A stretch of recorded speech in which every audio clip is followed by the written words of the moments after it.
Mis enigmas favoritos presenta información basada en parte en teorías y opiniones, algunas de las cuales son discutibles. El propósito del programa no es dar por válida ninguna parte de la controversia, sino emplear los informes y pruebas dramáticas para ofrecer una respuesta posible, aunque no sea la única, a estos enigmas y misterios.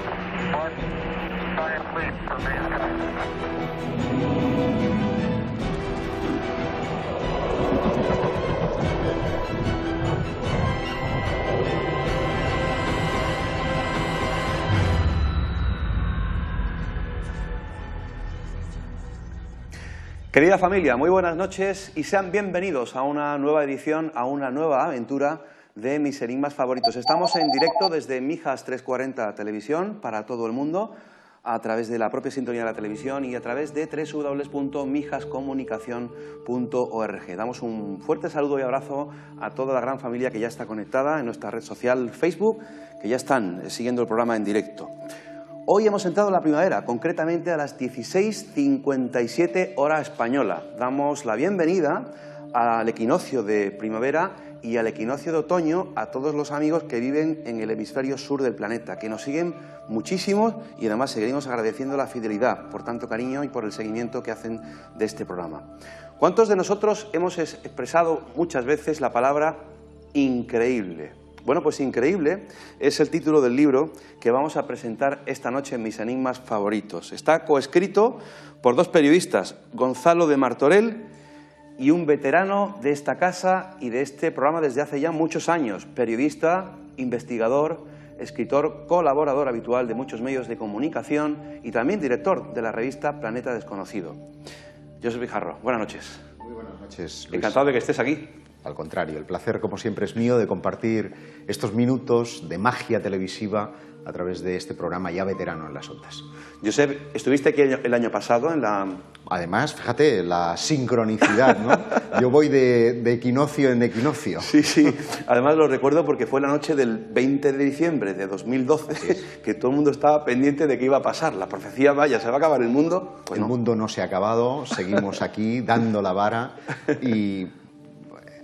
Entonces ya desmitificamos, pero, y con eso nos adentramos un poco en materia, es importante tener autocrítica, era entonces importante no dejarse llevar por la pasión y por ese miedo mediático que en general todos los medios de comunicación imprimieron al asunto de las profecías mayas, profecías que no eran tales como tratamos de argumentar aquí, y hoy precisamente vamos a hablar de nuevo de autocrítica, ¿no? Porque creo que es importante, claro, sobre todo en el misterio, intentar hacer un ejercicio de vernos desde fuera, cómo nos ve la gente que no vive con la misma pasión, con el mismo interés ni con la misma vocación que nosotros las cosas que tanto nos apasionan, porque a través de eso vamos a poder, primero, comunicarnos mejor con todas esas personas y, segundo, también ejercer de críticos con nosotros mismos, porque muchas veces damos por sentadas muchas cosas, afirmamos gratuitamente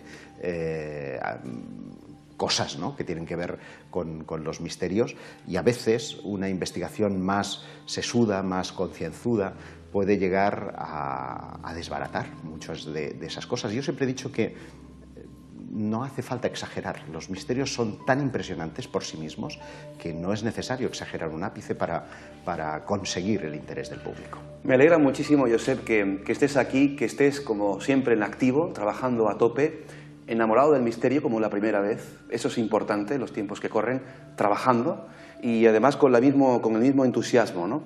Porque después de tantos años recorridos, viajes, kilómetros, tantas investigaciones, tu vida sigue siendo ¿Increíble? En 2 palabras, increíble, como diría Jesulín de Ubrique. Sí, sí lo es. Y me gusta que hagas esa reflexión porque y no tiene nada que ver con el mundo del misterio, ¿no? Sabes que en los últimos años he estado dirigiendo una revista de viajes. Sí. Y muchos de los guías, ¿no?, con los que he tenido posibilidad de conversar pues a lo largo de 47 países, me decían: chico, contigo alucino porque parece que sea la primera vez que haces un viaje. Entonces, es importante la pasión que uno imprima a las cosas que hace, porque cuando las vive con pasión intenta llegar al fondo de todas las cosas, sean viajes, sean misterios, sea deporte, sea información, sea lo que sea. Cuando uno le pone vocación, cuando uno no tiene problemas en acostarse temprano ni en perder el tiempo, aunque sea detrás de una entelequia, de algo que no puedes agarrar con tus manos, al final siempre llega la recompensa. Y es importante eso porque si a lo largo de 30 años que llevo ya peleando con el misterio, resulta que no llego a ninguna certeza, no tengo ninguna evidencia, pues estaría perdiendo literalmente el tiempo. Yo creo que cuando uno hace durante mucho tiempo una cosa, tarde o temprano tiene que toparse con aquello que está siendo objeto de su pasión y de sus desvelos. Y a esas cuestiones son las que yo ahí digo crédulo, porque según el diccionario, crédulo es aquel que cree en cosas poco probables. Y vamos a decir que cuando hablamos de telepatía, cuando hablamos de si el destino existe o no existe, cuando hablamos de objetos fuera del tiempo o de si los ovnis son naves extraterrestres, pues para la mayoría de las personas son cosas verosímiles, pero no certezas. El que tiene la certeza, el que abriga la certeza es el que o bien ha tenido la oportunidad de experimentar en carne propia alguno de esas cosas o, indefectiblemente, a través del estudio ha llegado a conclusiones por la vía racional, algo que, y tú lo sabes mejor que nadie también, es bastante difícil. Vamos a bucear un poquito por el interior de Increíble, coescrito por Josep Guijarro y Gonzalo de Martorell, ambos periodistas de la editorial Cúpula Enigmas. Hablaba Josep de OPARTs, objetos fuera del tiempo, hablaba del destino, de ovnis, son asuntos, fenómenos que están dentro de este libro. Pero ¿hasta qué punto, como decía Josep, son cuestión de creencias, de creer o no creer? Yo diría que los ovnis, y tú bien lo sabes desde hace muchísimo tiempo, son una cuestión meramente de información, no de creencias. Pero si te parece, por llevar un orden, vamos a mostrar algunas imágenes de lo que son los OPARTs. Llevamos relativamente poco tiempo hablando de este asunto, ¿no, Josep? Bueno, es que ni siquiera el término OPART es conocido dentro de la comunidad científica. Tiene un significado básicamente dentro de lo que podríamos llamar ciencias de frontera, dentro de la comunicación del misterio, dentro de los ovnis. La heterodoxia. De la heterodoxia en general, muy bien. Pero en los ambientes científicos y he estado peleando unos cuantos últimamente debido a una serie de televisión para los canales temáticos, cuando tú les pronunciabas la palabra OPART te decía mandé, nadie sabía de qué se trataba. Por lo tanto, una primera reflexión es que a veces nuestro vocabulario tiende a buscar un lenguaje pseudocientífico, cuando en realidad hay cosas que se pueden expresar más fácilmente. Objetos fuera del tiempo es porque su cronología, el lugar donde han sido descubiertos, pues no encaja con el momento, con la época en la que les correspondería en justicia, ¿no? OPARTs son siglas en inglés, ¿no? Out of Place Artifact. Básicamente lo que antes te decía, objetos, artefactos fuera del lugar. ¿no? El más evidente de todos ellos, seguramente el más conocido también, es la famosa máquina de antiquitera. Pero antes me gustaría hacerte una reflexión, antes de entrar propiamente en materia, ¿no? Porque estamos hablando de cuestiones heterodoxas a las que pretendemos acercarnos a través de la razón, a través de la ciencia. Y no deja de ser una paradoja que quien está peleando en las lides de lo invisible intente acercarse a eso que es invisible a través de la ciencia, que es algo muy, hasta ahora, medible. Claro, y es que damos por sentado que todo lo que suena a científico, y de ahí venía un poco también el argumento de los OPARS, tiene que ser, si es científico, pues tiene que estar probado, ¿no? Cuando muchas veces no es así. Yo siempre pongo un ejemplo. Mi profe de historia del arte, era Josep Gibert. Josep Gibert, hace ya muchos años, encontró un huesecito en Granada, en Orce concretamente. Y ese huesecito venía a corroborar lo que el sentido común apuntaba, y es que las migraciones de la humanidad, desde ese Adán y Eva primitivos, ¿verdad?, habían no solo recorrido el territorio a través de Asia y habrían subido por toda Europa para descender por los Pirineos hasta España, lo que nos situaba para la corriente del momento, que eran los antropólogos franceses, que España era el culo del mundo, vamos a decirlo así. Gibert decía, al encontrar en Granada eso, que lo lógico, la glaciación además hacía que el estrecho todavía fuera más estrecho de lo que aún es hoy, pudieran haber, si no pasado a pie, con una pequeña embarcación por África hasta España. Pero la comunidad científica, el establishment del momento dijo, ni hablar, tú lo que has descubierto es un burro. Se hicieron análisis oportunos, el debate científico ha durado años, tanto que mi profe murió sin saber que era el descubridor de un cráneo humano, el más antiguo en el territorio español. ¿Cuántas veces habrá pasado eso, Josep? Muchísimas veces. De hecho, qué injusto. El OPART, posiblemente reconocido como tal, que ha dormido el sueño de los justos durante más de medio siglo, que es el mecanismo de Antiquitera, al que luego haremos alusión, se hundió 2 veces. Uno en el siglo I antes de Cristo, donde cayó con un pecio, ¿verdad?, en las costas de Grecia. Murió durante 50 años el sueño de los injustos. Un científico, Derek de Solla Price, le presta atención, da toda una serie de conclusiones que en 2 años publica un libro, en 1952, y hasta 2005 no volvería a ser tomado en serio, cuando ni siquiera gracias a financiación pública, sino un organismo británico privado puso en marcha el Antiquitera Project y descubrió lo que a todas luces ya venía diciendo hacía medio siglo Derek de Solla Price, que aquello era un objeto que no correspondía a época medieval, como habían dicho los especialistas científicos. Qué fuerte.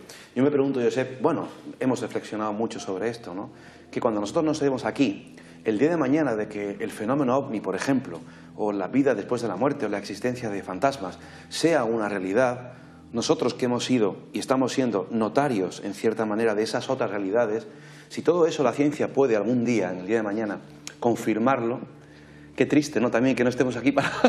No, lo triste es que no estemos aquí, es que cuando una cosa, y vuelvo a poner el ejemplo de la máquina de Antiquitera, es ya de reconocido académico, entonces tú sigues siendo el que sigues buscando cosas extrañas. Así es. No vale el argumento de decir, yo lo dije antes. No, es que lamentablemente ocurre con mucha frecuencia que muchos de los temas, por ejemplo, en el asunto de los no identificados, hay mucha gente que ignora que gracias a las luces que se avistaban en Noruega, con una frecuencia prácticamente inusitada, que hizo que un grupo de científicos se trasladara hasta allí, hasta Heslalen, y pudiera fotografiar y filmar en vídeo esas extrañas luces que se movían, bueno, se dejara de hablar de extraterrestres y se empezara a hablar de un fenómeno de rayos en la alta atmósfera hasta entonces desconocido.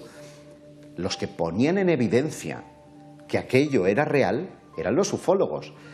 El tema de las hipótesis es otra cosa, porque solemos confundir los términos.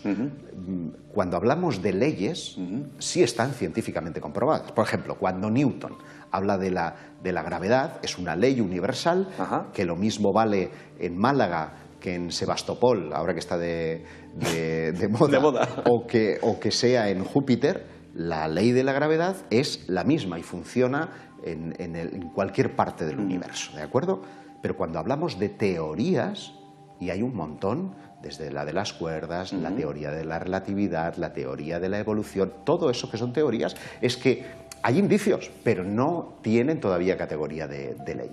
Esas teorías, como las dicen los científicos, y ellos son quienes proponen el establishment, son aceptadas por la comunidad. Pero que valga cualquier otra persona y diga que formula como teoría que esas luces puedan ser, en lugar de un rayo globular, puedan ser una nave extraterrestre, por decir algo, eso ya no tiene ningún crédito. Entonces, ¿quién marca y dónde se marca el límite entre la teoría aceptada y la hipótesis enloquecida? Lo marca indefectiblemente los presupuestos que unos tienen para investigar y los otros tenemos que rascarnos el bolsillo para hacerlo. Así es. Hay muchos comentarios ya en el muro de Facebook. Por ejemplo, Sergio escribe: para mí los OPARs no están fuera del tiempo. El problema es que los historiadores clásicos no admiten la gran sabiduría y conocimiento que existía en las culturas del pasado y, por tanto, no conciben el desarrollo de máquinas, aleaciones de metales, lámparas que nunca se apagan, uso de electricidad, etc. Juan Moreno escribe: no sé si serán OPARs, pero hay algunos mapas del siglo XV que representan tierras y animales en los que oficialmente no se conocían, que se descubrieron mucho después. Bueno, me vienen a la mente muchos casos de OPARs, pero si te parece, Josep, ¿vemos imágenes? Sí, ¿Vemos algunos casos? Y vamos a empezar porque además viene a colación del comentario que hacía Sergio con uno que va a ser primicia. Nos vamos a Portugal, Vale. Albao, noroeste de Portugal, muy cerca de Pontevedra, donde mi buen amigo Francisco Correa, el presidente de Exopolítica en Portugal, me pone en la pista de un objeto que nos obliga a reescribir la historia. Tú dirás, ¿por qué? Estamos hablando de unas piedras que fueron descubiertas en 1928 en la Sierra de Trás-os-Montes, cerca de Albao, en una serie de supuestos sepulcros megalíticos. Ajá. Por el contexto arqueológico, Totalmente. Celta también. estamos hablando de una datación de 17.000 años, ¿de acuerdo? Porque corresponderían al periodo magdaleniense. Y en uno de esos yacimientos, intacto, se encuentran unas piedras, las vais a poder ver Perdona, ahora. 17.000 años. Vamos a... Esto que estamos viendo aquí es el profesor Gibert, al que antes hacía referencia con este trocito, el del hombre de Orce. Qué fuerte esto, Josep. Que lamentablemente murió sin poder tener el reconocimiento académico. Pero como digo,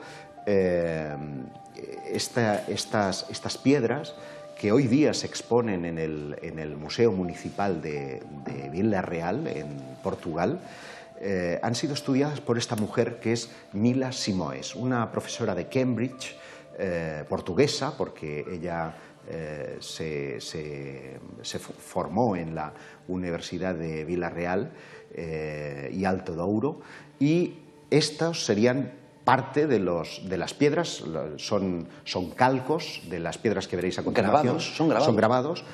Esta es una de ellas en las que se adivinan una serie de trazos que indefectiblemente parecen escrituras. Todos sabemos, lo hemos estudiado así, que la escritura nace 3.200 años antes de Cristo en la zona de Babilonia. Sumeria, Babilonia. Estamos hablando de que en un momento determinado de la historia el ser humano, por alguna razón que desconocemos, y ahí entran también las hipótesis... ¿Paramos aquí las imágenes, sí, Josep? muy relacionadas con el asunto de los astronautas de la prehistoria, ¿verdad? Sí. En algún momento extraño de esa prehistoria, el hombre, no sabemos por qué, decide asentarse, deja de ser nómada, empieza la domesticación de animales, empieza la agricultura. Sí. Siempre se nos ha hablado de los dioses que vinieron del cielo. En También en Sumeria los Anunnaki Eso es. significan precisamente esos dioses que habrían Los venido Shensunhor, en Egipto. del cielo. Y, lógicamente, si empiezas a construir, necesitas tomar medidas, necesitas saber pesos. De hecho, los babilonios son quienes descomponen en 360 grados el arco, o sea, el círculo, quienes hacen las primeras observaciones astronómicas. Las constelaciones que hoy conocemos hoy en día empiezan a ser observadas precisamente por esa cultura. Empieza el descubrimiento de la rueda 3.200 años antes de Cristo. Eso es. Y como empieza el comercio, si yo te doy dos y pues necesito contar y por lo tanto necesito llevar un registro, y empieza la escritura. Pero si tenemos unas piedras de 17.000 años en la península ibérica, es por lo tanto o un opart o realmente tenemos que empezar a plantearnos si la escritura empezó en España. Pero qué interesante, déjame que te cuente algo, porque cuando yo estuve conversando con la doctora Simoes, le dije, pero esto nos obliga a reescribir la historia. Y ella decía que había un debate académico que aún hoy continúa acerca de la veracidad del hallazgo. Y me explicaré. Resulta que, claro, como la historiografía admite que la escritura nace en el 3200, es imposible que sea anterior. No hay registro histórico. Entonces, ¿qué son esos grabados? Si el yacimiento está intacto, que es que se materializó así de golpe y porrazo en el interior del dolmen.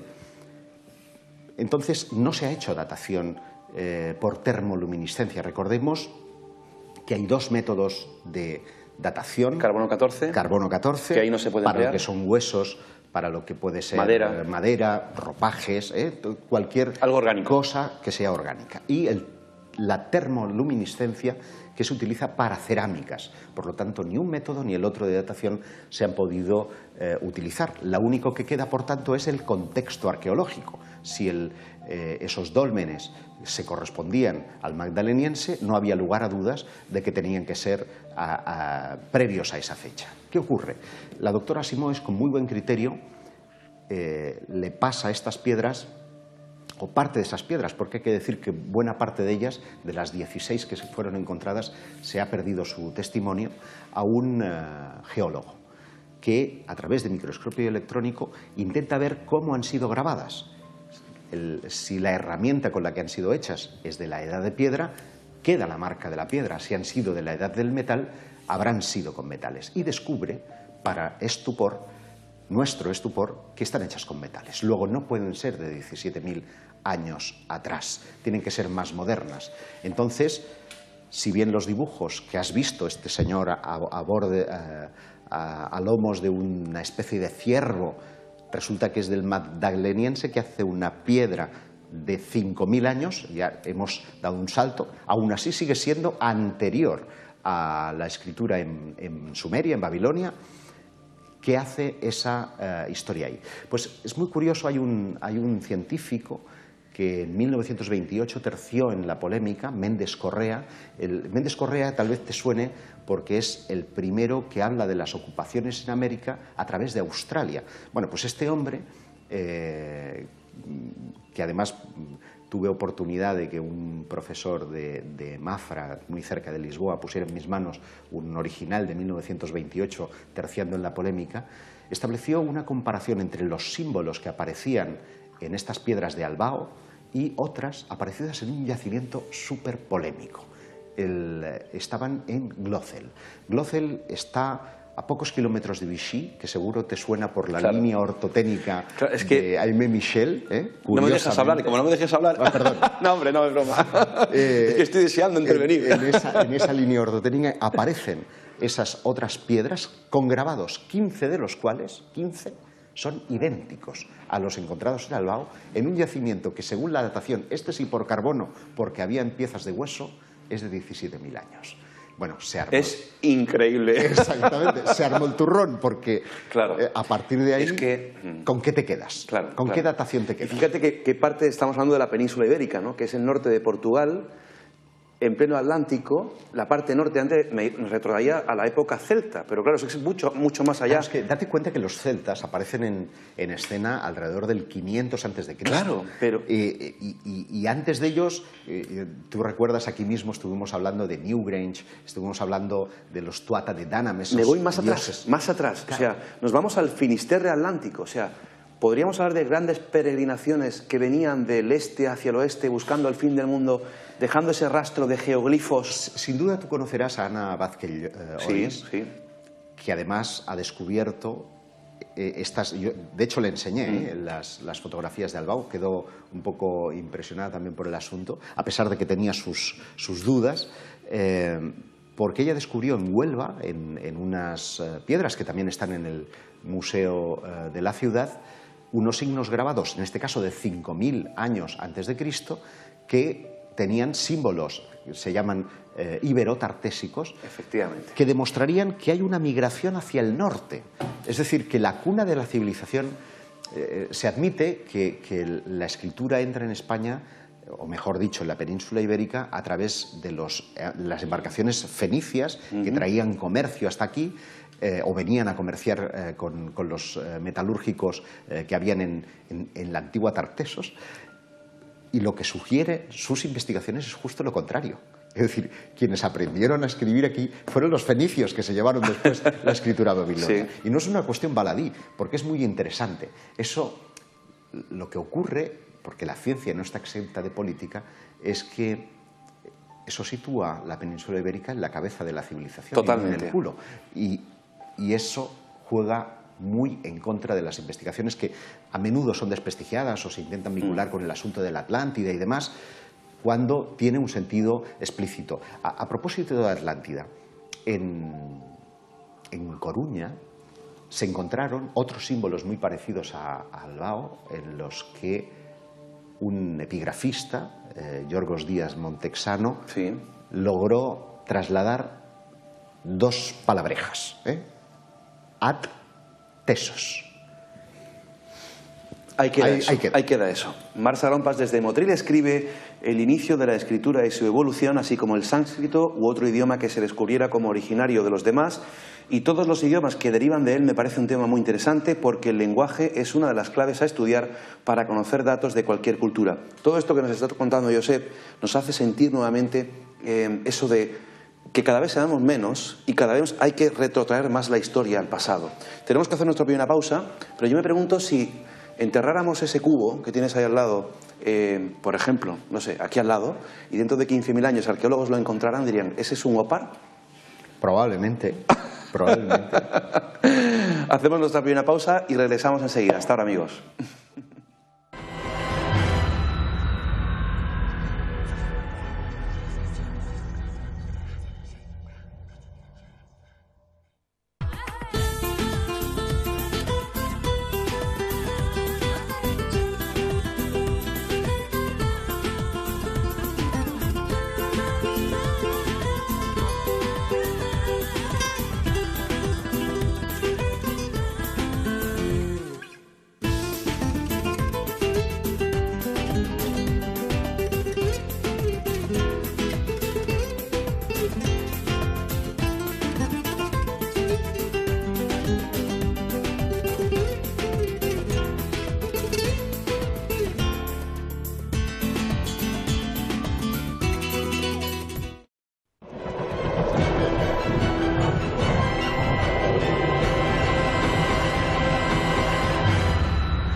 Toda la gran familia de Facebook lo está escribiendo. Qué interesante está esta noche el programa, porque todo lo que tiene que ver con nuestro origen, nuestro pasado, y es que cada vez estamos descubriendo más cosas, cada vez estamos reescribiendo más nuestra historia, y cada vez los historiadores, los arqueólogos, los que efectivamente escriben en los libros de historia, cada vez se tienen que ir más atrás en el tiempo y cada vez se corrigen más cosas.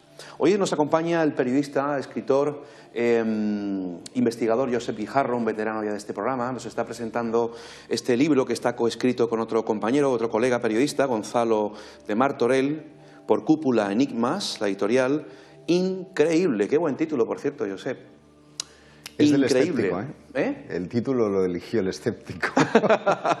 Bueno, en realidad lo consensuamos, pero es verdad que la ocurrencia la tuvo él. Le mandamos un fuerte saludo a Gonzalo de Martorell desde este programa y nosotros seguimos, Josep, seguimos con más OPAs, con más fotografías, porque queremos hablar de otras cosas y tú te enrollas mucho y muy bien, ¿no? Pero Intentaré ser más breve. No, hombre, no, que es en broma, mis que es broma, exposiciones. que estamos encantados. Bueno, vamos a ver imágenes. Estamos hablando de ese descubrimiento. Estábamos en Glocel, acuérdate, en Efectivamente, Francia. sí. Desbarata. Lo de Glocel también clama al cielo. Sí, señor. Porque es sorprendente.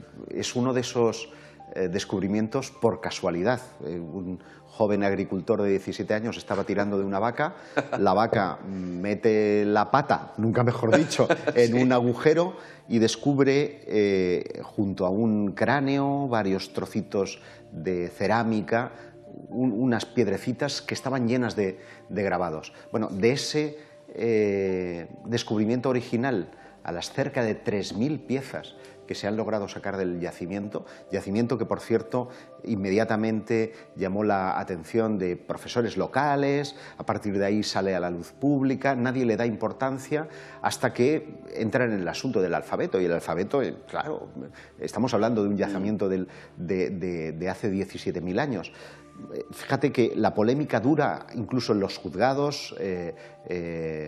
Un francés, Dussault creo que se llamaba, denuncia al joven agricultor por fraude. Los juzgados le dan la razón al joven agricultor y además consiguen no solo no inculparlo, sino condenar a Dussault por difamación.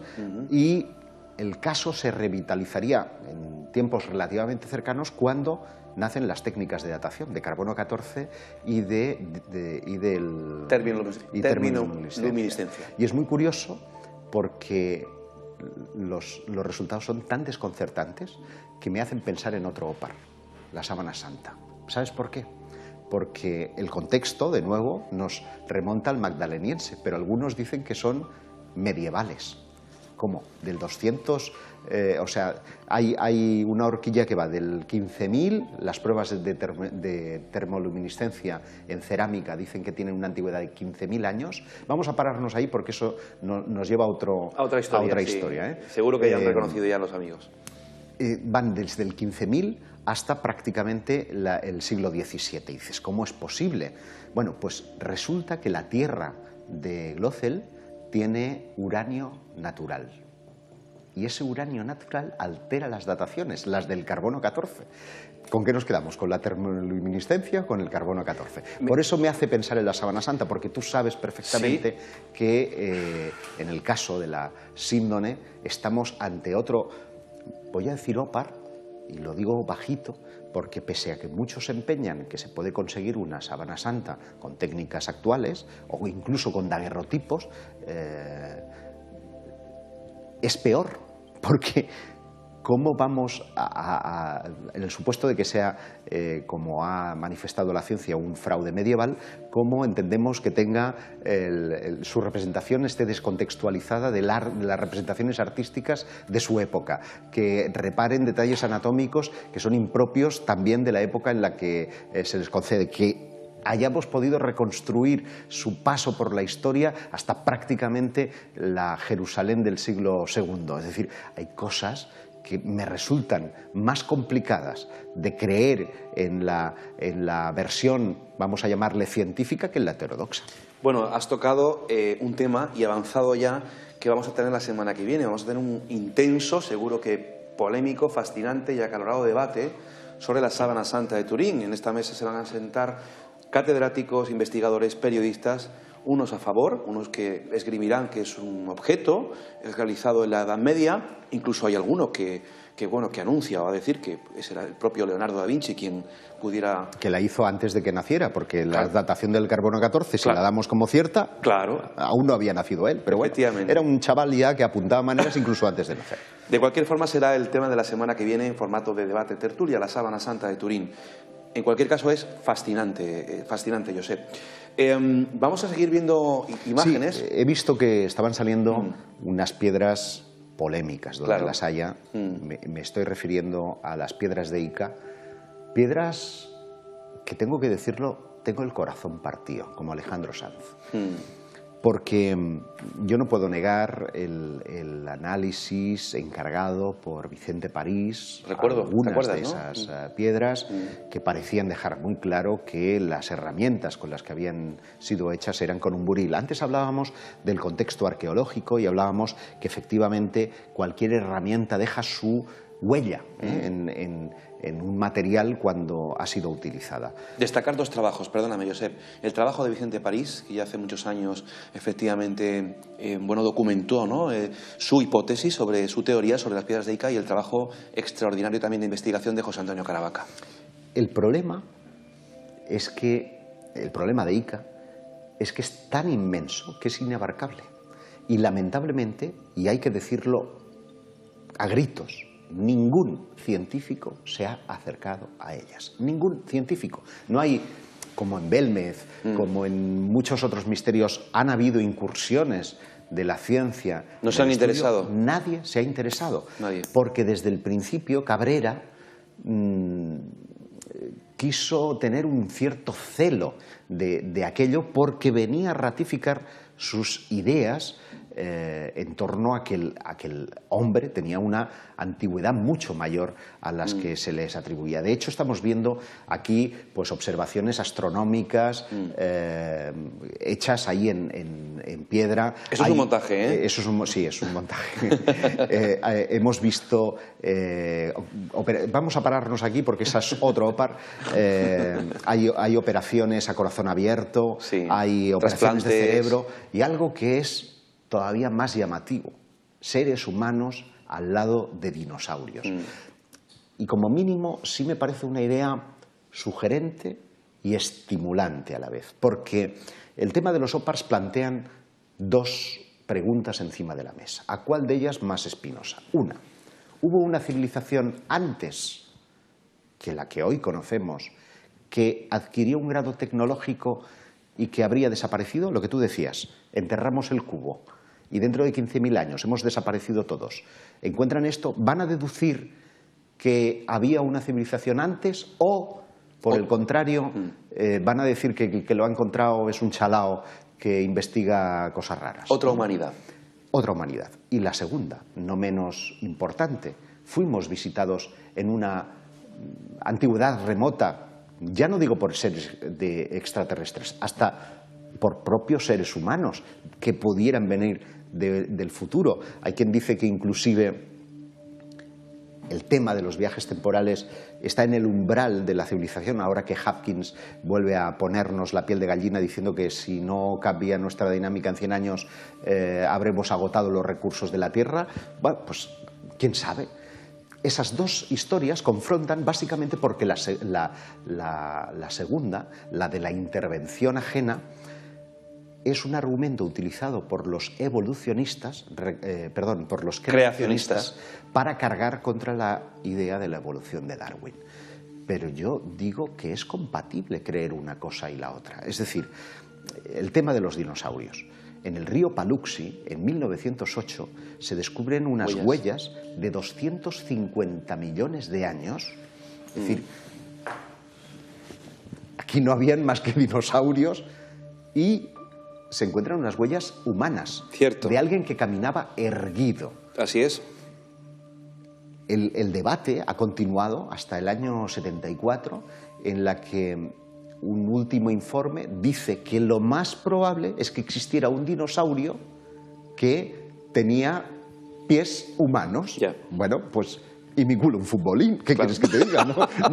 No. Ante eso, es decir, la misma validez tiene el científico para decir que los dinosaurios tenían pies humanos como para que yo diga que cabe la posibilidad de que seres humanos de una humanidad anterior, o bien seres venidos de otros lugares o de otros tiempos, pudieran estar aquí con Lorenzo nosotros. Fernández, nuestro buen amigo, Efectivamente. traía fotografías de pinturas esquemáticas de la selva de Perú, donde se veían a indígenas cazando con dinosaurios.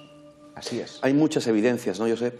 Claro, cuando son tantas las evidencias y además dispersas en diversos lugares de la Tierra, recientemente también en Perú un grupo de científicos descubría otras 2 huellas en el lecho de un río, también con forma humana, de 23 millones de años de antigüedad. Cuando hay tantas evidencias que te hacen replantear las cosas, llega el momento de decir, ¿y si no estamos equivocados? ¿Y si esa dependencia extraordinaria que tenemos del texto escrito o de la evidencia arqueológica hace que el sentido común brille por su ausencia? Porque cuando hablamos de dependencia de lo escrito es también perverso. Antes que hablábamos de Albao y del tema de los alfabetos, todo el mundo está de acuerdo con Heródoto, que sitúa en el asunto de los fenicios la creación del alfabeto. Pero ¿por qué no se tiene en cuenta Estrabón, que habla que la cultura tertésica ya hacía las leyes en verso hace 6.000 años? Por ejemplo. Josep, damos un repaso rápido en titulares de las imágenes de diferentes OPARs. Sí, bueno, he visto que venían las pilas de Bagdad, efectivamente. Que además las manos que ves ahí son del invitado, de uno de los invitados que vas a tener la próxima semana, que es Carlos Mesa. Sí. Estas pilas, porque son eso, pilas, los escépticos han llegado a decir que eran frascos para contener las cenizas de un difunto. Así es. Bueno, para desmitificar ya del todo, un difunto normal pesa 3,7 kilos. No caben ahí ni de coña. Estamos hablando de un... Y además, ¿para qué querían esta es la máquina de Antiquitera, la que antes hacíamos? Han hablado mucho nuestros amigos en Facebook de la máquina. Es fantástico porque el Antiquitera Project ha demostrado que esos engranajes no solamente dan una precisión astronómica para la que era necesario además observaciones a través de telescopio de los astros conocidos en la Grecia clásica, sino que además daban... Bueno, yo tengo mis dudas, lo que está claro es que de Hathor en berenjenas no son, Eso es la cripta del templo de Dendera. Mira, sí me interesa mucho hablarlo. Es una pieza que se conserva en el Museo de Mardin. Hemos dicho que la invención de la rueda era del 3200 a.C., ¿verdad? Pues este coche tiene 5000 años, o sea, 5000 a.C., es decir, tiene 8000 años.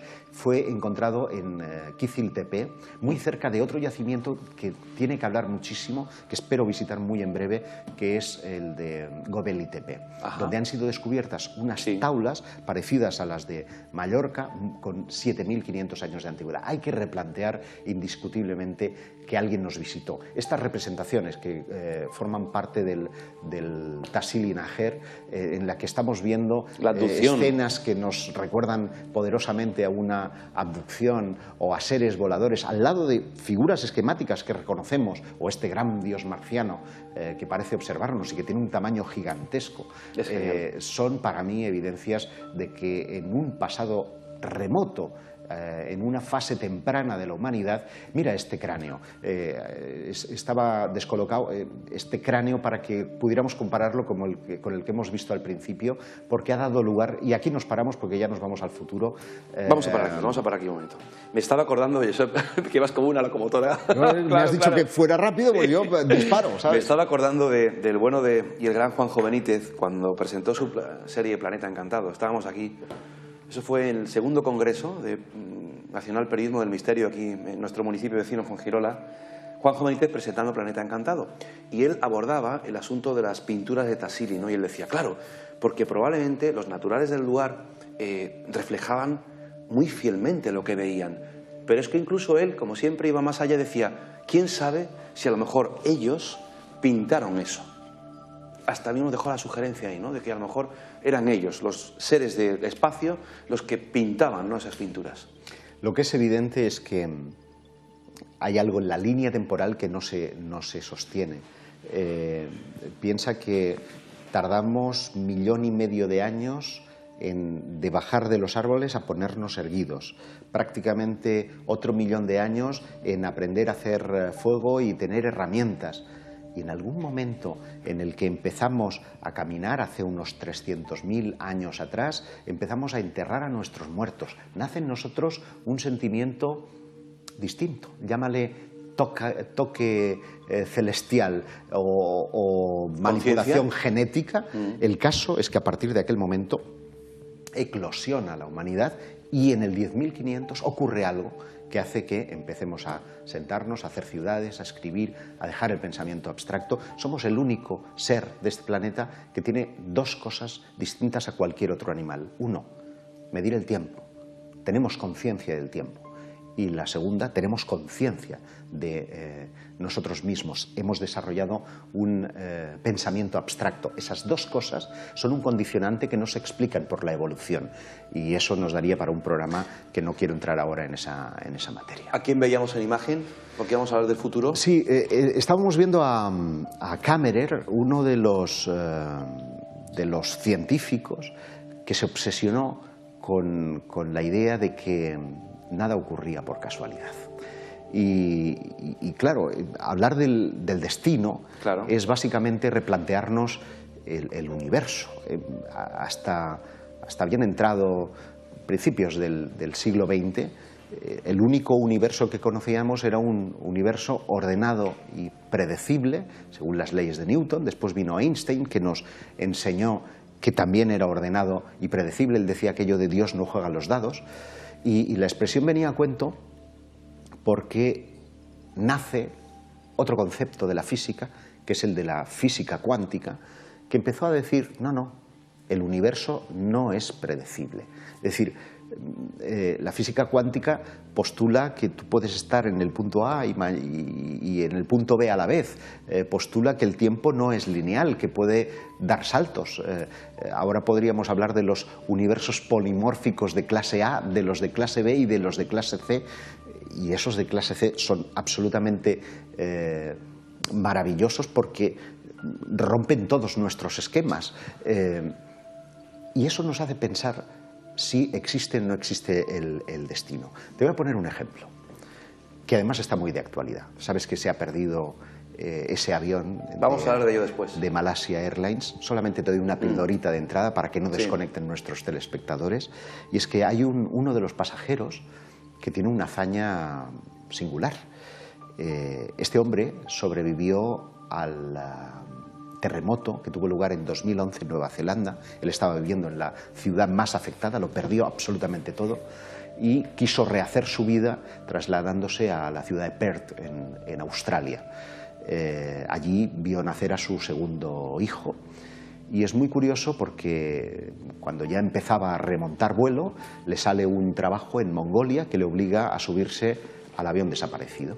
Y le dice a la mujer, te doy este anillo y se lo das al pequeño, y el reloj se lo das a la mayor en el caso de que me pasara algo.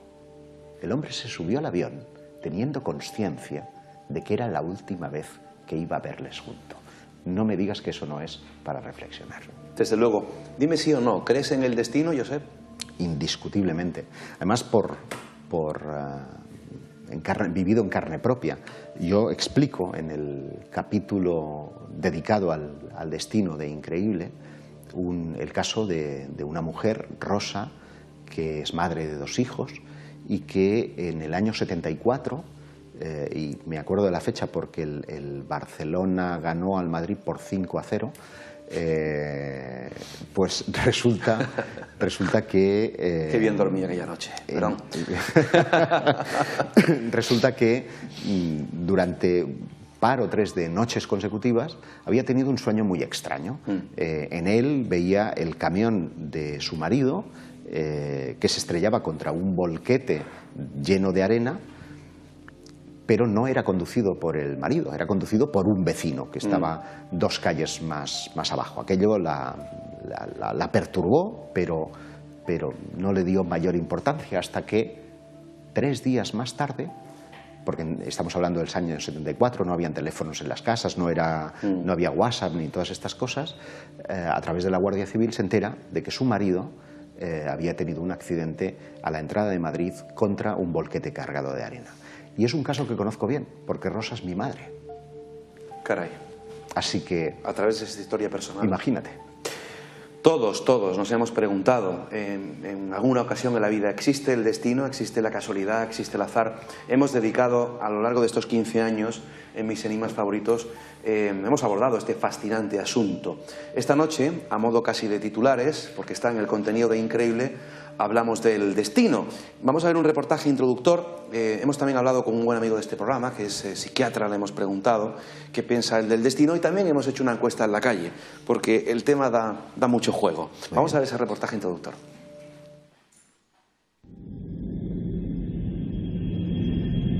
El destino, también llamado Fatun o Maktub, es el poder sobrenatural inevitable e ineludible que, según se cree, guía a los seres humanos a un fin no escogido de forma necesaria y fatal, en forma opuesta a la del libre albedrío o libertad. En las culturas occidentales y orientales, la mayoría de las religiones han creído en formas de destino, especialmente relacionadas con la predestinación, desde el Tao del confucianismo chino, el karma del hinduismo, o la católica y bienhechora providencia o gracia, que deja cierto margen a la libertad, o la férrea predestinación del calvinismo. Desde un punto de vista religioso, el destino es un plan creado por Dios, por lo que no puede ser modificado de ninguna manera. Los griegos llamaban al destino Ananké y lo consideraban una fuerza superior no solo a los hombres, sino incluso a los mismos dioses. El destino sería la sucesión inevitable de acontecimientos que ocurren en diferente lugar y tiempo, cuya consecuencia del pasado afecta a uno o a más hechos futuros, así como a toda la red de posibilidades del futuro, porque las acciones presentes derivan de las pasadas y las futuras de las presentes. Nada existe por azar, al igual que nada se crea de la nada. Todo tiene una causa, y si tiene una causa, estaba predestinado a existir desde el momento en que la causa surgió. Debido a que la inmensa cantidad de causas es impensablemente inmensa, nos es imposible conocerlas todas y enlazarlas entre sí. El tema del destino en las artes, la literatura y el cine es muy amplio porque afecta a la más íntima condición humana y los más diversos aspectos de la experiencia. ¿Quién no ha experimentado alguna vez la sensación de que todo está escrito?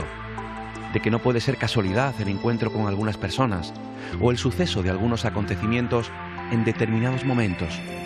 ¿Son para nuestra propia evolución y aprendizaje? Tendremos que estar atentos a esas cosas pequeñas y señales que nos lanza el destino. ¿Qué creen ustedes?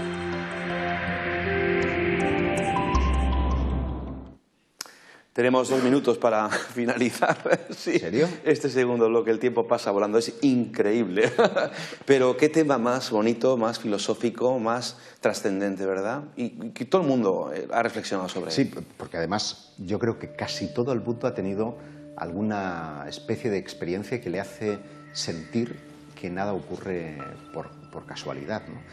Esto sucede de una forma extraordinaria con el mundo de las sincronicidades a las que antes veíamos a Kammerer. Este hombre se dio cuenta de que no hay un 2 sin 3. De hecho, es muy curioso porque nuestra forma de hablar ya refleja que esto viene de muy antiguo. La expresión, hablando del rey de Roma, por la puerta asoma. No, Totalmente. ¿Cuántas veces no hemos pensado en aquella persona y ¡pum! Sí. Aparece o nos llama por teléfono? El teléfono. O no hay 2 sin 3, porque este tipo de sucesos ocurren en series. Acuérdate del incendio que a principios de enero tenía lugar en Granada, en Sierra Nevada. Devastó a un incendio y una semana más tarde ocurría un mismo incendio en Marbella, en el mismo grupo hotelero. Y dices, bueno, vamos a ver qué ocurre aquí, ¿no? ¿Cuántas veces no han sucedido desgracias relacionadas con aviones y nos damos cuenta que en la prensa aparecen 2, 3 noticias en ese mismo periodo? Hay una especie de secuencia que se empeña en darnos un orden y un sentido a ciertos acontecimientos que ocurren. Mira, Salvador Pàniker, un filósofo catalán muy conocido, pensando acerca de si el universo es predecible o no predecible, decía, no hay nada que escape a las leyes de la probabilística. Es decir, en una baraja de cartas, por ejemplo, podemos barajarla y sacarlas y vamos a encontrar billones de combinaciones, ¿de acuerdo? Pero hay una posibilidad, y es que no salgan todas ordenadas del as hasta el rey y del mismo palo, que tiene las mismas probabilidades de salir que cualquier otra. De hecho, es el principio de la lotería, o de la Bonoloto, o de cualquier juego de azar. Lo que pasa es que no podemos saber la regla, y cuando eso ocurre, cuando dentro del caos aparece el orden, para nosotros tiene un significado.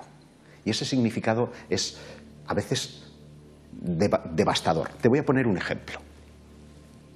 Para un libro que estoy ahora ultimando, tengo que entregar en el mes de junio, y que he contactado con un tipo que tuvo una experiencia, a mí me parece, de lo más, probable del destino, ¿no?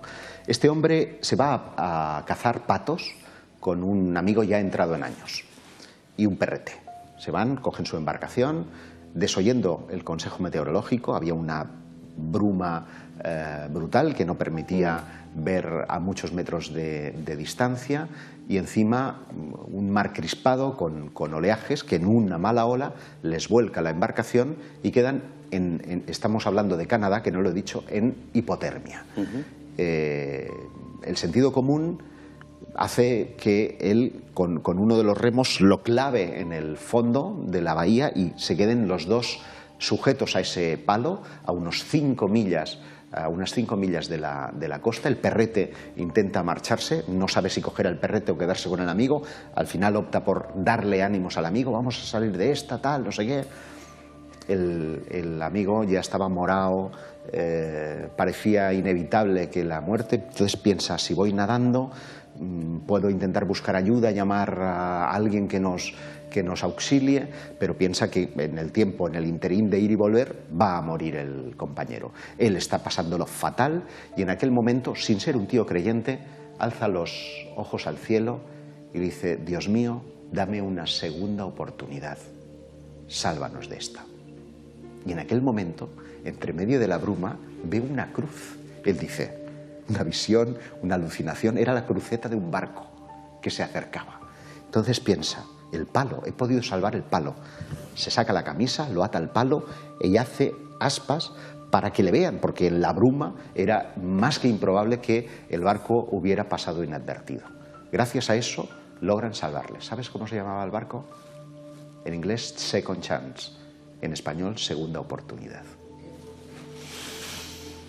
Rosario García Parra, desde Cataluña, escribe: la sincronicidad siempre nos acompaña, tan solo que a veces no somos conscientes, hasta que llega un momento después del duro trabajo interior y el esfuerzo y la lucha en la vida, en que somos totalmente conscientes y entendemos la señal o mensaje que va con ella. Raquel, desde Jerez de la Frontera, escribe: yo creo que nada es por casualidad y que el destino existe.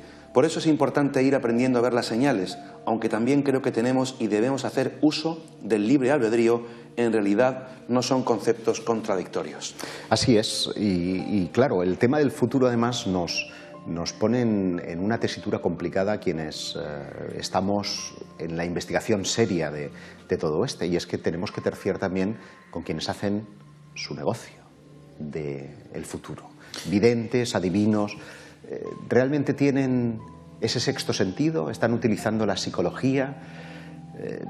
Yo siempre digo lo mismo: como fenómeno paranormal, la percepción extrasensorial está fuera de toda duda. Totalmente. Otra cosa es que los escépticos hayan dicho que las pruebas no se pueden validar porque los sujetos experimentados no han sido, o sea, que podían haber hecho trampas. Bueno, no, mire, en la Universidad de Duke, en California, desde hace décadas se han llevado a cabo experimentos con unas estadísticas verdaderamente asombrosas, con cartas Zener, sin ellas, de todas las formas posibles. Antes hemos visto una fotografía de Holmes Atwater, un coronel del ejército norteamericano, el que tuve el placer de conocer, y que ha estado formando parte de un grupo pagado por el gobierno de los Estados Unidos que se llamaba, con el cinematográfico nombre de Stargate, que tenía la misión de localizar silos de misiles, en este caso iraníes.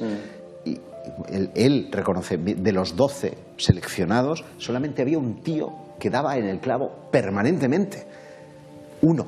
Es decir, la estadística es bajísima, pero ese uno, ¿qué mecanismo hay en su mente? Claro. ¿Qué cosa tenemos todos que unos desarrollamos? Fíjate en el maremoto de Sumatra. ¿Por qué todos los animales anticiparon la llegada del tsunami y aquellas tribus aborígenes se salvaron, mientras que el urbanita murió presa? Pues porque hemos perdido un mecanismo. Hemos castrado esa sensibilidad. Tenemos que hacer nuestra segunda pausa. Regresamos enseguida con ovnis, con qué pasa con el avión de Malasia. Parece que hay nuevas informaciones y vamos a escuchar a mucha gente opinar sobre el destino. Porque ¿creen ustedes en el destino?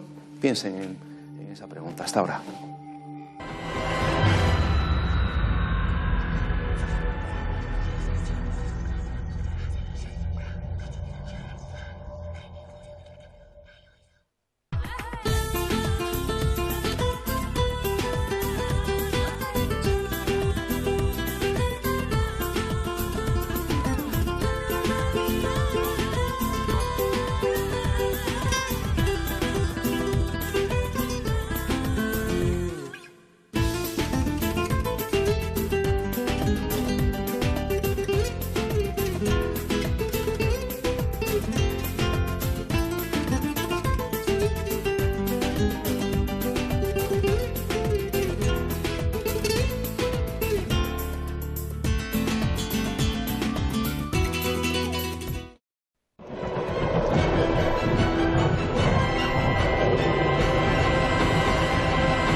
Los últimos 20 minutos del programa, porque la sensación que tenemos aquí en el plató, como siempre, es increíble. Increíble, cómo da juego la palabra, ¿eh? Mucho, mucho. Increíble es el libro que estamos presentando esta noche de dos periodistas, Josep Ijarro y Gonzalo de Martorell, de editorial Cúpula Enigmas, las dos caras de los principales misterios de la humanidad, en el que básicamente pues plantean varios enigmas, varios misterios. Es un debate, llevado al papel, porque lo que se pretende es que cada uno tenga la posibilidad de tener todas las cosas que yo digo, que son las que recojo de todo el mundo, no son solo mis apreciaciones, y las del escepticismo. De manera que de todo tienes tu pro y tu contra y luego tú sacas tu propia conclusión, que es como tiene que ser todo. Pues claro que sí. Increíble, de Cúpula Enigmas en cualquier librería, indispensable en la biblioteca del buscador y del amante de los grandes misterios. Bueno, vamos a dar los datos del programa y seguidamente continuamos con los contenidos. Y vamos siempre a contrarreloj. Los datos del programa. Nuestra página web www.misenigmasfavoritos.com, así como el correo electrónico para lo que deseen. Críticas, sugerencias, historias, casos, fotografías, sonido, todo lo que quieran a misenigmasfavoritos@gmail.com. Tanto en nuestra página web como en el apartado eventos, en nuestro muro de Facebook, todas las actividades que hemos organizado. Por supuesto que este fin de semana nos vamos a hacer una ruta mágica, una ruta increíble por la ciudad de Jaén, por el santo reino de Jaén, desde las claves ocultas y esotéricas que tiene la catedral. Muchísimas. Quedé fascinado. Tenemos una amiga que va a encontrar este fin de semana la mesa de Salomón, que ha dicho que la va a encontrar ahí en la catedral. Sí, nuestra amiga Ana la va a encontrar ahí. Bueno, no está lejos de la catedral, pero supongo que conoces el asunto de Arjona. Claro. Que nos vamos a Jaén y que nos vamos también al día siguiente al Santuario de Andújar este fin de semana, que tenemos más cositas programadas, por ejemplo el viaje de Semana Santa, que ya salimos también, que somos un montón de amigos, que nos vamos a Londres, vamos a visitar el British Museum, vamos a visitar la iglesia del Temple, vamos a Stonehenge, Glastonbury, qué lugares, más bonitos y más importantes. Maravillosos, además son la cuna del cristianismo en las Islas Británicas, así que hay que verlo. Así es, del 16 al 20 de abril, viaje de Semana Santa, que tenemos también ya en julio y en agosto nuestros viajes programados. Nos vamos a Fátima del 4 al 6 de julio, nos vamos también a Lourdes y Zaragoza. Fíjate, ruta mariana, ¿no? De apariciones marianas, de lugares de poder, también del 26 al 30 de julio y en agosto ya 2 grupos al Camino de Santiago. Toda la información en nuestra página web. Josep Ijarro ha organizado también, porque no hay mejor guía que pueda tener uno para visitar muchos lugares, pero sobre todo el destino que ha organizado, que es ese pueblo del misterio, al sur de Francia. Bueno, no solo vamos a ver Rennes-le-Château, la idea es hacer un recorrido por la herejía cátara y de paso ir a ver al cura Saunier. Esto va a ser los días 4, 5 y 6 de abril. Nos queda poquito. Nos vamos a hospedar en el Château des Ducs de Juillers, una maravilla del siglo XVI. ¿Dónde pueden encontrar información? Pues hay una web que es gustaterra.com, sí.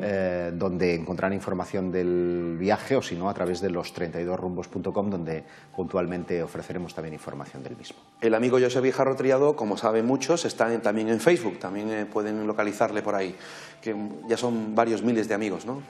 Bueno, los Max ya no puedo aceptar a más, así que lamento, pues, he abierto una página personal porque me sabe mal, claro, desatender a los montones, decenas de amigos que curiosean en los ambientes del misterio, que quieren seguir nuestros pasos, así que pueden buscar como página personal y también la encontrarán.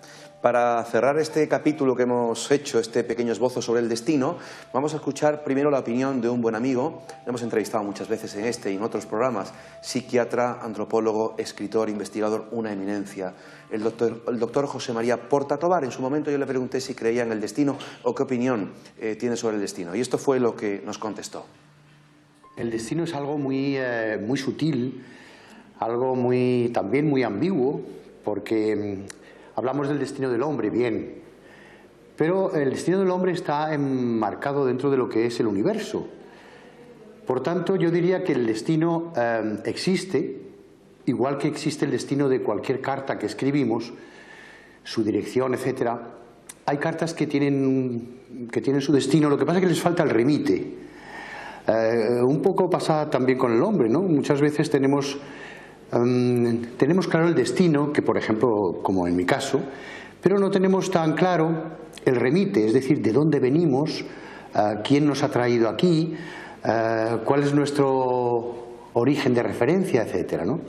Yo creo que sí que hay un destino. Ahora bien, que haya un destino no quiere decir que con eso hayamos roto, que con eso hayamos que hayamos destruido la libertad humana, porque realmente puede haber un destino y eso se puede conciliar perfectamente con la libertad del hombre, que está forjando, decíamos con esa palabra hace años, el destino, ¿no? de la patria, de su persona, del futuro.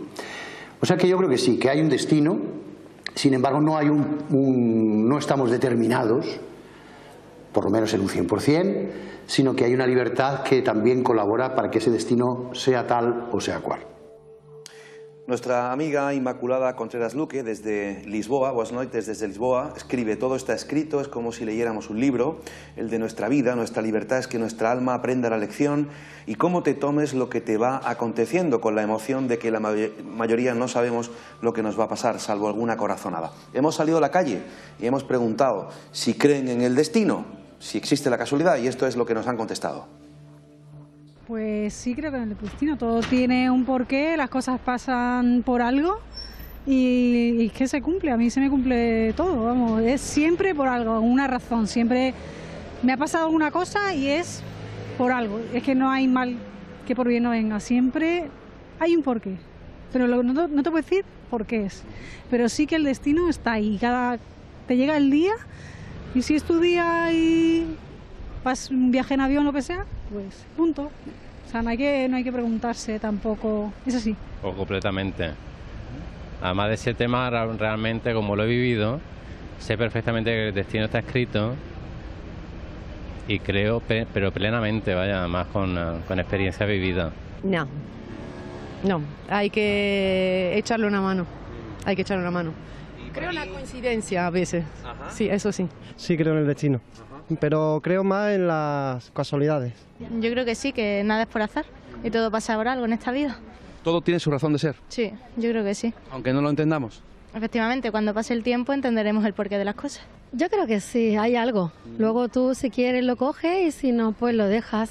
No está escrito.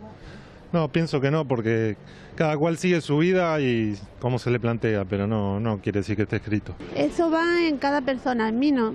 Eso tienen que pasar las cosas y pasan y ya está, pero no tiene por qué estar predestinado ni escrito en ningún sitio. Yo pienso que no, las cosas pasan y ya está. Sí, con la fecha de nacimiento creo que tiene algo que ver. Algo, no todo. Después cada uno tiene que guiarse un poco en su vida, pero algo sí tiene que ver. Yo creo que no. ¿Por qué? Pues porque creo en otras cosas que no es la predestinación. No, yo creo que es todo construcción del hombre, hecho, deshecho y a propósito y sin propósito. Bueno, 50% sí, 50% no. Déjame decirte algo. Siempre la calle, la voz de la calle te abre ideas, ¿no? Porque, claro, hablar del destino significa que no tenemos libre albedrío. Si todo está escrito, pues no es incompatible una cosa y la otra. Es decir, cuando tú mandas una carta, la mandas... Yo estoy en Barcelona y se la mando a Luis Mariano Fernández, se la estoy mandando a Mijas y el destino es ese, es Mijas. Pero que el cartero haya podido extraviar, haya ido a un destino no previsto, luego de 1000 vueltas y llegue 3 días más tarde, eso no sabemos si puede funcionar así. Primera vía. Segunda vía. Puede que cada vez que nosotros tomamos una decisión vital, no sé si tú has visto la serie Fringe, Al Límite, en la que coexisten universos paralelos, ¿verdad?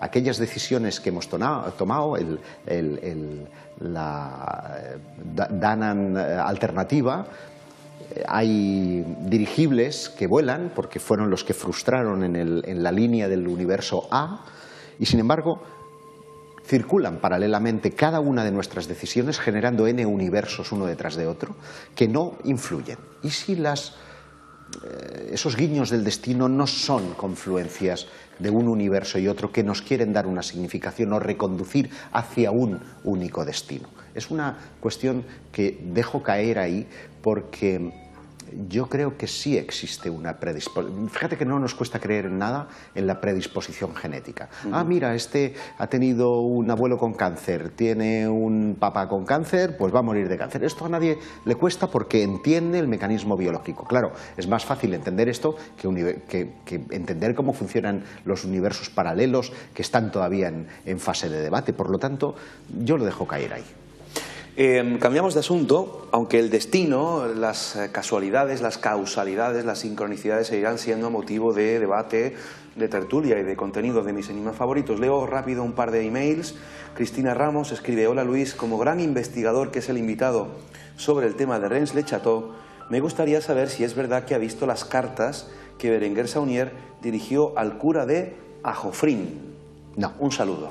Vamos a ver, es una pregunta muy interesante que abre un debate un programa entero. Muy intenso y que voy a intentar resumir al máximo. Hace algunos años una investigadora de Toledo me puso en la pista de los pasos de Saunier en España. Sí. Es cierto que Saunier estuvo en Barcelona porque perseguía los pasos de otro cura que vino a morir a la localidad de Sabadell. Y hay una investigación de un amigo de Barcelona que acaba de publicar un libro, que por cierto he prologado, donde ha dado precisamente con la tumba del tipo en cuestión. No me puedo callar esto. Sí. Es que el sábado vamos a ir a ver el coro de la Catedral de Jaén y en uno de los asientos hay una BS. Claro. Eso lo contamos en un libro, Lorenzo Fernández y un servidor, que se llama Rex Mundi, que abordó el asunto de Rennes-le-Château, donde remito a esta buena amiga que pueda cumplimentar el resto de la información allí, porque tendríamos que dedicar literalmente un programa entero a ello. 8 minutos para acabar y muchas cosas por contar. Increíble. Vamos a ver una noticia con la que habría muchos informativos de muchas cadenas de televisión en el mundo. Ocurría a primeros de año y tiene que ver con el tema OVNI. Vamos a ver esta noticia. Que en Alemania diversos vuelos fueron cancelados tras la aparición de un supuesto objeto volador no identificado.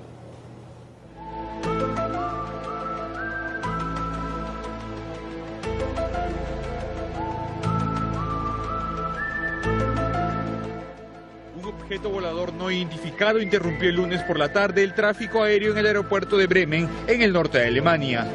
Estas imágenes habrían sido captadas por un video aficionado, donde se observa el objeto volador, por el que varios vuelos tuvieron que ser cancelados, desviados o pospuestos tras aparecer el objeto en los radares. El OVNI fue detectado varias veces durante más de 3 horas, e incluso los testigos no precisaban lo que estaban viendo. Todavía no sabemos lo que era, pero sí, estaba allí. las hipótesis apuntan a un dron o a un objeto parecido a un globo. Ante la perplejidad de las autoridades, un helicóptero de la policía fue enviado para tratar de encontrar el ovni, pero no pudo. Bueno, un poco a los dibujos de animados mexicanos, ¿verdad? Ándele.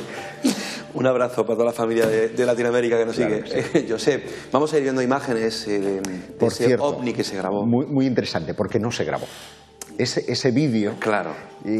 Yo de verdad es increíble. Alucino, esto sí que es increíble, con la de gente que tiene ganas de meter mierda y fastidiar, porque ya me dirás qué propósito, sino el de generar tráfico, visitas a la web. Este vídeo no pertenece a Alemania, pertenece a Estados Unidos y se coló como el vídeo que, por otra parte, no ha trascendido. El que consiguieron los policías de Bremen no ha trascendido. Sí, el de los objetos no identificados, que el día anterior y el anterior habían tenido lugar en la misma zona que conozco bien porque además he tenido oportunidad de visitar y en la que vuelan muchos dirigibles, y esos vídeos que sí están colgados y pertenecen a Alemania corresponden precisamente a globos aerostáticos. A ver, veamos, estamos viendo imágenes, efectivamente, esas no son de Bremen. Luego tenemos otras imágenes de otro vídeo que tampoco son de Bremen. Luego, a continuación, vamos a verlo, porque es importante reseñar esto. Claro, porque los primeros interesados en conocer la verdad somos nosotros, claro, contra lo que la gente que no es del mundillo pueda creer. Que somos periodistas, caray. Somos periodistas y queremos la verdad por encima de todo. Y hay muchas cosas en ese incidente que permanecen inexplicadas. De entrada, no se cerró el aeropuerto, como muchos pretendieron. Lo que se desvió fue un par de vuelos que estaban en su trayectoria, igual que en 1978 pasó en el aeropuerto de Barcelona, cuando varios ecos, hasta 9, eran detectados en la vertical y varios vuelos tuvieron que ser desviados ante un riesgo de colisión. No puede ser un dron, que es la versión oficial final. ¿Por qué no puede ser un dron? Por la altura. Obviamente. Vamos a ver, estamos hablando de pequeños helicópteros que sí llegan a unas cotas importantes, pero no a poner en riesgo el tamaño. Segunda cuestión, el helicóptero de la policía que sale tras de sí ve el objeto. Luego, si se trata de un dron, existe un cierto entrenamiento, existe una cierta corresponsabilidad de las personas que lo ven. Yo creo que hay demasiados cabos oscuros todavía en ese asunto, pero que, como se ha dado una explicación que más o menos satisface a la racionalidad o a la mayoría, ya no hay más preguntas y ahí eso va a quedar por resolver, como tantísimos casos OVNI. Y es una tristeza, porque al final lo que genera en los aficionados a este tema es un cierto nivel de frustración. Confusión, porque frustración. Siempre, claro, nunca se llega a una declaración clara de decir, pues mire, no sabemos qué es esto, que es lo único que las autoridades pueden decir. No tenemos ni idea qué fue esto, más allá de hipótesis. Vamos a intentar ver 20 segundos del otro vídeo que teníamos previsto, de Bremen también. Por lo menos está en la red como OVNI de Bremen. Yo creo que hicimos un post los dos en nuestro Facebook sobre esta filmación, que era, como filmación es espectacular, pero desde luego no son imágenes de Bremen. No sé si podemos verlas, ¿sí? Estas, ¿te acuerdas, Josep? Sí. Estas no son. Estas son las que probablemente son de Bremen y que se corresponden al día anterior, y probablemente pueda tratarse de un globo aerostático. Lo pongo con las lógicas reservas, porque es la versión oficial que se dio. Yo no he podido contactar con el autor de la filmación. El vídeo me parece sumamente espectacular, pero sí hay, a través de periodistas alemanes con los que me escribo, que me dijeron que en el día anterior habían una campaña de tipo publicitario que se estaba llevando a cabo y que probablemente estas imágenes podían corresponder con esa historia. Desde luego el vídeo a mí me dejó sin habla, porque era espectacular. Luego supe que correspondía al día anterior, al que desató la alarma. Dejamos aquí el apartado OVNI y vamos a acabar el programa con lo que viene siendo actualidad desde el pasado 8 de marzo. Saben que el avión de pasajeros despegó del aeropuerto de Kuala Lumpur rumbo a Beijing. Es la famosa historia del avión. Así daba la noticia a Univisión, que sigue dando que hablar y siguen corriendo riesgos de tinta. Hoy jueves, día 20 de marzo, se ha dado nueva información. Sí, hoy amanecí con la noticia que salía en los teletipos de las agencias de información, que Australia decía haber identificado 2 trozos que estaban flotando en un punto del océano cerca a Australia. Ya me dirás tú cómo ha ido a parar hasta allí, y que estaban camino los buques, los barcos, la caballería, para intentar identificarlos, y que hay que ser cautos todavía con lo que pueda suceder. De esta manera, la cadena Univisión daba la noticia y hacía el seguimiento del caso del avión desaparecido. El tiempo pasa y el paradero del avión de Malaysia Airlines sigue siendo un gran misterio. Algunos resultados de la investigación comienzan a llegar a cuentagotas, y Natalia Cruz se une ahora en vivo con la más reciente información que ha sorprendido a muchos. Natalia, adelante. ¿Qué tal, Pamela? Muy buenas tardes. Hay nueva información, como bien lo dices, que indica que el avión se desvió de su curso a cientos de millas hacia el estrecho de Malaca, donde fue rastreado por última vez. Hasta allí se ha extendido la búsqueda. La Interpol no cree que se trate de un acto terrorista, pero las autoridades malayas, al igual que el director de la CIA, no quieren descartar esa posibilidad. La búsqueda se intensifica ahora en el estrecho de Malaca, donde militares malayos creen haber registrado por radar al avión extraviado. Curiosamente, es a unas 640 millas en dirección opuesta de donde la tripulación hizo contacto por última vez. Información crucial indica que tras dejar Kuala Lumpur, los 2 transponders o dispositivos que establecen comunicación electrónica entre tripulación y la estación en tierra dejaron de funcionar cuando se acercaban a la costa de Vietnam. Se cree que allí el avión se desvió casi en U y voló por lo menos 1 hora con los dispositivos apagados, pasando por el estrecho de Malaca, donde desapareció de los radares. Pero ¿cuál fue la razón de haber cambiado su curso? Las autoridades no han dado una explicación. Flight 370. Por lo pronto, lograron identificar a los 2 impostores que viajaban con pasaportes robados. Uno de ellos es Nur Mohamed Mehdad, un iraní de 19 años que se hacía pasar por austríaco. La madre confesó a la policía que su hijo intentaba emigrar a Alemania, donde pediría asilo, y que ella lo esperaría en el aeropuerto de Frankfurt. No creemos que sea un miembro de ningún grupo terrorista, señaló el inspector de policía. El otro impostor viajaba como italiano y fue identificado como Delabar Seyed Mohammederza, de 29 años, también iraní.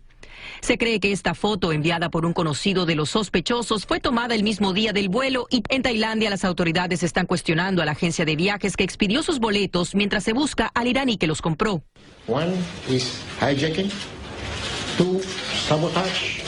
Aunque otros creen que pudiera tratarse de fallas mecánicas o algún tipo de accidente, la policía malaya insiste en no descartar terrorismo.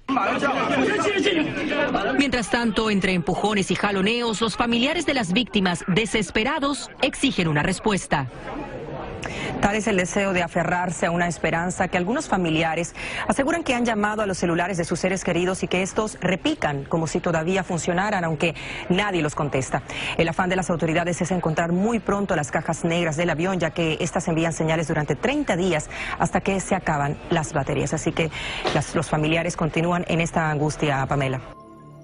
Tenemos escasamente 2 minutos, pero han participado en la búsqueda más de 40 aviones y 34 barcos en las tareas de rastreo, incluidos más de una docena de aviones Orión P3 y Hércules C-130. 26 países participan. Qué extraño todo esto, yo sé. Los teléfonos, el que no aparezcan restos, sabotaje, secuestro. Bueno, yo he escuchado teorías como tú, y en las redes sociales se han inundado, ¿no? Bueno, Triángulo de las Bermudas, que ha desaparecido en otra dimensión. Y sin embargo no hay rastro del avión todavía. Yo quiero ser muy cauto porque hay sentimientos en juego y hay familias que están literalmente destrozadas esperando noticias de sus seres queridos. ¿Qué nos dice el sentido común? Pero el sentido común apunta a varias cosas. De entrada es evidente que el avión no se accidentó cuando se perdió el contacto. Entre otras cosas porque tenemos la certeza de que alguien apagó el transpondedor. El transpondedor es ese dispositivo que hace que los radares amigos, que los radares secundarios cojan el indicativo del vuelo y su posición en el radar para poder ser controlados. Eso es. ese mecanismo desde la cabina se acciona o se apaga, ¿de acuerdo? Pero aparte del transpondedor, hay otros dispositivos que dan información al fabricante y a la compañía de cómo está funcionando el vuelo, los motores, a qué altura van, incluso localización por GPS de dónde se encuentra, por un tema básicamente de seguridad. Y eso también fue desconectado. Lo único, y por eso sabemos que siguió volando entre 4 y 7 horas más, es que el motor del avión pasa información no de dónde se encuentra, pero sí de la altura a la que se encuentra y del funcionamiento que está teniendo. Y por eso sabemos que hizo subidas de hasta 45.000 pies de altura y bajadas de hasta 15.000 pies de altura. Es decir, un comportamiento muy anómalo. ¿Qué puede pasar para que alguien que esté pilotando decida apagar los dispositivos de seguimiento y hacer esa ruta? Pues indudablemente que esté siendo secuestrado, porque no olvidemos que en la cabina van dos. Eso es. Si a uno se le puede girar la cabeza, como ha ocurrido en algún vuelo que ha tenido una indisposición por paro cardíaco o por cualquier enfermedad, el segundo de a bordo está en disposición de tomar los mandos. Luego, lo que sea que ha afectado a la cabina, afecta a los dos. Lo lógico, lo que nos dice el sentido común, es que alguien ha podido secuestrar el avión. Una vez sabemos esto, que hay secuestro, es ¿llega a tierra o no llega a tierra? Y ahí la clave está en el asunto de los teléfonos. Pero he leído recientemente una información que dice que los dispositivos asiáticos, las compañías asiáticas, cuando tú llamas, dan 2-3 tonos antes de que se corte la llamada. Exacto. Un poco, esto aquí no nos funciona así, aquí directamente salta el contestador. Eso es. Allí tienen ese sistema que no es que dé señal, sino que da 2 tonos y se corta. Claro. De hecho, he podido corroborar, cuando algunos familiares han hablado de esas características, que no es que diera un tono hasta que desaparece, sino que probablemente era esto, de los 2 tonos, y desaparecía. Con lo cual, muy probablemente el avión se encuentre ya en otra dimensión y no precisamente espacio-temporal, sino probablemente estrellado. Ahora, el abanico es tan amplio que va a ser muy complicado encontrarlo. Yo recuerdo, por ejemplo, el caso de la Estrella del Desierto, un avión que desapareció en 1934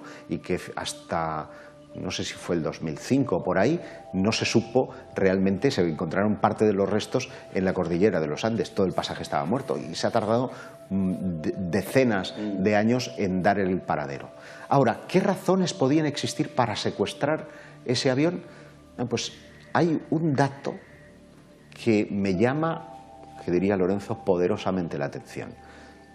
Dentro del avión viajaban 20 ingenieros de una compañía radicada en Free, es una compañía de microsistemas, los que hacen los dispositivos RFDI, que son una tecnología pensada, no sé si estáis familiarizados con la idea aquella que se dio hace años de que todo el mundo iba a llevar un chip identificativo. Bueno, pues esta tecnología pretende que desde que tú vas con el carro del supermercado y pasas a PIP, porque todo lleva ya el dispositivo, te salga la lista con los precios, hasta que lo puedas llevar bajo la piel como un sistema de control.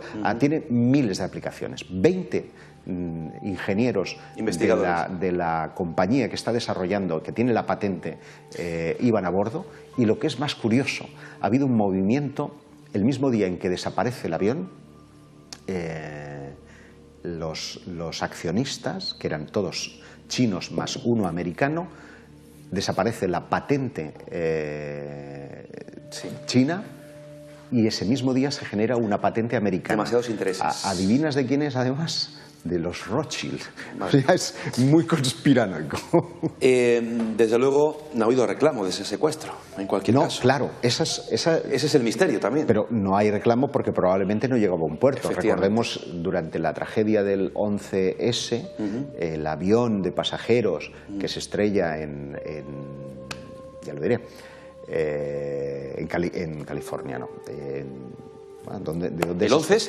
El 11S, ¿Las Torres Gemelas? Las Torres Gemelas, el avión que supuestamente es bombardeado, no es bombardeado, sino que es el pasaje el que se revela y consigue hacerse, entre comillas, con el control. Consecuencia, el avión termina estrellándose. Yo me inclino desde la sensatez y el sentido común en que algo parecido puede pasar. Es decir, por alguna razón que se nos escapa, que pueda estar relacionado con esto o con otra historia, se quiso hacer con el vuelo, probablemente en una fase temprana se consiguen hacer con el vuelo, pero al final el vuelo termina...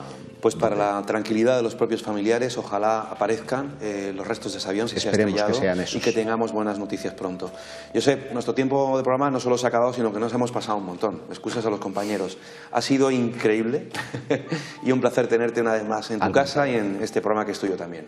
Al contrario, sabes que el placer es mío, que disfruto estando aquí en mis enigmas favoritos y sigo deseándote larga vida en esta emisora y allá donde vayas.